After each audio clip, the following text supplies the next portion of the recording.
सदाचार जो सृष्टि से लेकर आज पर्यंत सत्पुरुषों का वेदोक्त आचार चला आया है कि जिसमें सत्य का ही आचरण और असत्य का परित्याग किया है उसको सदाचार कहते हैं।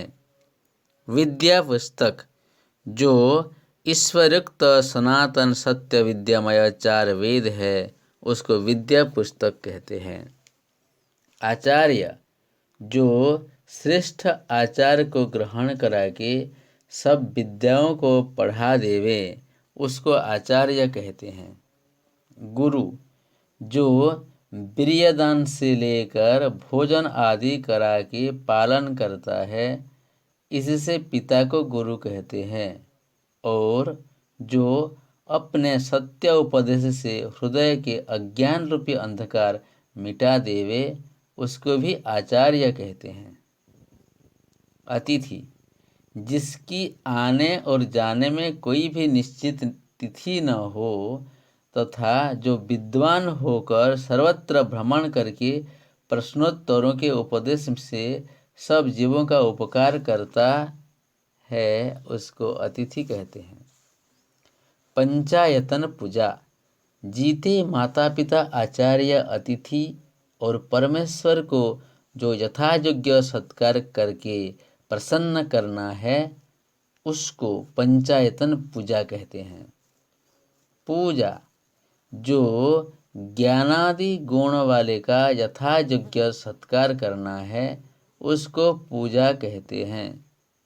अपूजा जो ज्ञानादि रहित जड़ पदार्थ और जो सत्कार के योग्य नहीं है उसका जो सत्कार करना है वह अपूजा है।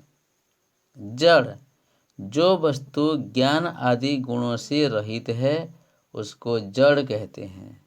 चेतन जो पदार्थ ज्ञान आदि गुणों से युक्त है उसको चेतन कहते हैं। भावना जो विद्या चीज है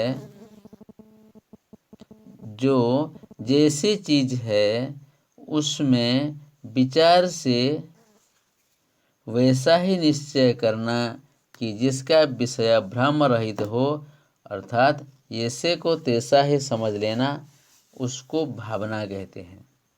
अभावना जो भावना से उल्टी हो अर्थात जो मिथ्या ज्ञान से अन्य में अन्य निश्चय मान लेना जैसे जड़ में चेतन और चेतन में जड़ का निश्चय कर लेना उसको अभावना कहते हैं। पंडित जो सत असत को विवेक से जानने वाला धर्मात्मा सत्यवादी सत्यप्रिय विद्वान और सबका हितकारी है उसको पंडित कहते हैं। मूर्ख जो अज्ञान हठ दुराग्रही दोष सहित है उसको मूर्ख कहते हैं। ज्येष्ठ कनिष्ठ व्यवहार जो बड़े और छोटों से यथायोग्य परस्पर मान्य करना है उसको ज्येष्ठ कनिष्ठ व्यवहार कहते हैं। सर्वहित जो तन मन और धन से सबके सुख बढ़ाने में उद्योग करना है उसको सर्वहित कहते हैं। चोरी त्याग जो स्वामी की आज्ञा के बिना किसी के पदार्थ को ग्रहण करना है वह चोरी और उसका छोड़ना चोरी त्याग कहता है। व्यभिचार त्याग जो अपनी स्त्री के बिना दूसरे स्त्री के साथ गमन करना और अपनी स्त्री की भोग की ऋतुकाल के बिना वीर्यदान देना तथा अपनी स्त्री के साथ भी वीर्य का अत्यंत नाश करना और युवावस्था के बिना विवाह करना है वह सब व्यभिचार है और उसको छोड़ देना का नाम व्यभिचार त्याग है। जीव का स्वरूप जो चेतन अल्पज्ञ इच्छा द्वेष प्रयत्न सुख दुख और ज्ञान गुण वाला तथा नित्य है वह जीव कहता है।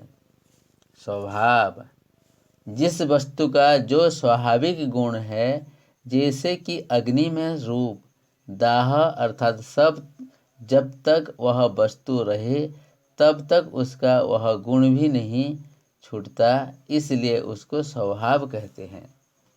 प्रलय, जो कार्य जगत का कारण रूप होना अर्थात जगत का करने वाला ईश्वर जिन जिन कारणों से सृष्टि बनाता है कि अनेक कार्यों को रच के यथावत पालन करके पुनः कारण रूप करके रखना है, उसका नाम प्रलय है। मायावी, जो छल कपट स्वार्थी में ही प्रसन्नता, दंभ, अहंकार, सठत आदि दोष है, इसको माया कहते हैं। और जो मनुष्य इससे युक्त हो वह मायावी कहता है। आप्त, जो छल आदि दोष रहित, धर्मात्मा, विद्वान, सत्योपदेष्टा, सब पर कृपा दृष्टि से वर्तमान होकर अविद्या अंधकार का नाश करके अज्ञानी लोगों के आत्माओं में विद्या रूप सूर्य का प्रकाश सदा करें, उसको आप्त कहते हैं। परीक्षा, जो प्रत्यक्ष आदि 8 प्रमाण, वेद विद्या, आत्मा की शुद्धि और सृष्टि क्रम से अनुकूल विचार के सत्यासत्य को ठीक ठीक निश्चय करना है, उसको परीक्षा कहते हैं।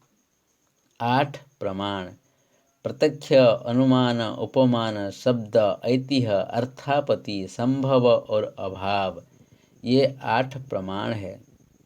इन्हीं से सब सत्यासत्य का यथावत निश्चय मनुष्य कर सकता है।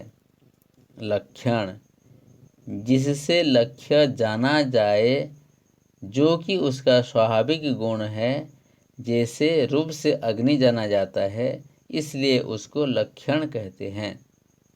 प्रमेय, जो प्रमाणों से जाना जाता है, जैसा कि आँख का प्रमेय रूप अर्थ है, जो कि इंद्रियों से प्रतीत होता है, उसको प्रमेय कहते हैं। प्रत्यक्ष, जो प्रसिद्ध शब्दादि पदार्थों के साथ श्रोत्रादि इंद्रिय और मन के निकट संबंध से ज्ञात होता है, उसको प्रत्यक्ष कहते हैं। अनुमान, किसी पूर्व दृष्ट पदार्थ के एक अंग को प्रत्यक्ष देख के पश्चात उसके अदृश्य अंगी का जिससे यथावत ज्ञान होता है, उसको अनुमान कहते हैं। उपमान, जैसे किसी ने किसी से कहा कि गाय के समतुल्य नील गाय होती है, जो कि सादृश्य उपमा से ज्ञान होता है, उसको उपमान कहते हैं। शब्द, जो पूर्ण आप्त परमेश्वर और पूर्वोक्त आप्त मनुष्य का उपदेश है, उसी को शब्द प्रमाण कहते हैं। ऐतिह्य, जो शब्द प्रमाण के अनुकूल हो, जो कि असंभव और झूठा लेख न हो, उसी को ऐतिह्य व इतिहास कहते हैं। अर्थापत्ति, जो एक बात के कहने से दूसरी बात के बिना कहे समझ आ जाए, उसको अर्थापत्ति कहते हैं। संभव, जो बात प्रमाण युक्ति और सृष्टिक्रम से युक्त हो, वह संभव कहता है। अभाव, जैसे किसी ने किसी से कहा कि तो जल लेके आ, उसने वहाँ देखा कि यहाँ जल नहीं है, परंतु जहाँ जल है वहाँ से ले आना चाहिए। इस अभाव निमित्त से जो ज्ञान होता है, उसको अभाव प्रमाण कहते हैं। शास्त्र, जो सत्य विद्याओं का प्रतिपादन से युक्त हो और जिससे करके मनुष्य को सत्य असत्य शिक्षा हो, उसको शास्त्र कहते हैं। वेद, जो इस ईश्वरोक्त सत्य विद्याओं से युक्त ऋक् संहिता आदि 4 पुस्तक है कि जिनसे मनुष्यों को सत्य असत्य ज्ञान होता है, उनको वेद कहते हैं। पुराण, जो प्राचीन एतरेय शतपथ ब्राह्मण आदि ऋषिमुनि कृत सत्यार्थ पुस्तक है उन्हीं को पुराण, इतिहास, कल्प, गाथा, नारांशी कहते हैं। उपवेद जो आयुर्वेद वैदिक शास्त्र, जो धनुर्वेद शास्त्र शस्त्र विद्यादि राजधर्म, जो गांधर्व वेद गान शास्त्र, और जो अर्थवेद जो शिल्प शास्त्र है, इन चारों को उपवेद कहते हैं। वेदांग जो शिक्षा, कल्प, व्याकरण, निरुक्त, छंद और यतीश आर्ष सनातन शास्त्र में इनको वेदांग कहते हैं। उपांग जो ऋषिमुनि कृत मीमांसा, वैशेषिक, न्याय, योग, सांख्य और वेदांत ये 6 शास्त्र है, इनको उपांग कहते हैं। नमस्ते, मैं तुम्हारा मान्य करता हूँ। इति आर्योद्देश्य रत्नमाला समाप्तः।